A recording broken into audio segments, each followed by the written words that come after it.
Bonjour à tous. Dans le cadre de cette vidéo qui conclut notre série de présentation des familles d'outils, nous allons aborder les outils RPA. RPA par robotique, Process Automation, qui sont des technologies qui ont pour vocation à éliminer les tâches répétitives et à faible valeur ajoutée au sein des organisations.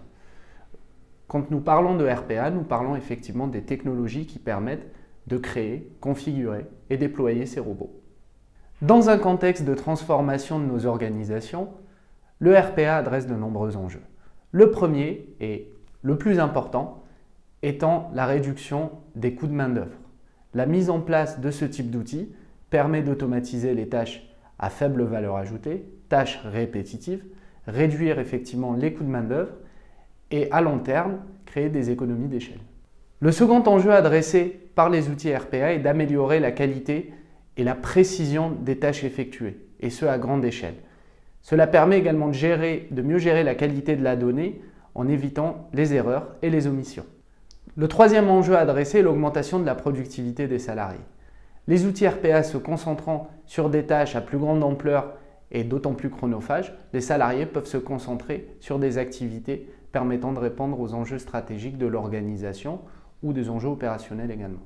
Quatrième enjeu, l'amélioration de la satisfaction client en proposant des services plus rapides et plus efficaces.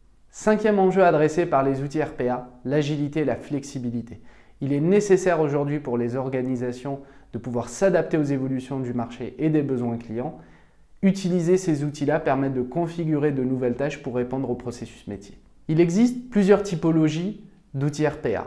Des outils se basant sur des règles simples préprogrammées pour adresser des problématiques non complexes, mais ils ne permettent pas effectivement de s'adapter à des scénarios ou des aléas du marché. Des outils basés sur le machine learning permettent de traiter des scénarios beaucoup plus complexes, d'apprendre en utilisant des données d'apprentissage, mais nécessitent effectivement ces mêmes données d'apprentissage et une expertise technique pour leur mise en œuvre. Il existe également des outils basés sur le traitement du langage naturel. Ce sont des outils qui permettent effectivement d'identifier des éléments textuels et de les retranscrire en activités, tâches pour une meilleure automatisation de process internes. Il existe également des outils dits d'orchestration.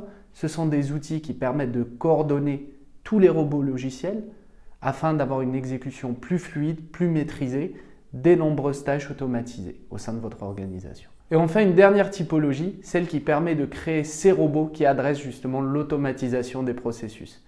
Ils nécessitent forcément une compétence en développement de logiciels, mais permettent une plus grande fluidité et flexibilité dans le traitement des activités. En conclusion, ces technologies émergentes ont permis aux organisations de se développer et de devenir davantage compétitives. Bien évidemment, ils ne se substituent pas à l'être humain, mais sont plus en support de son activité.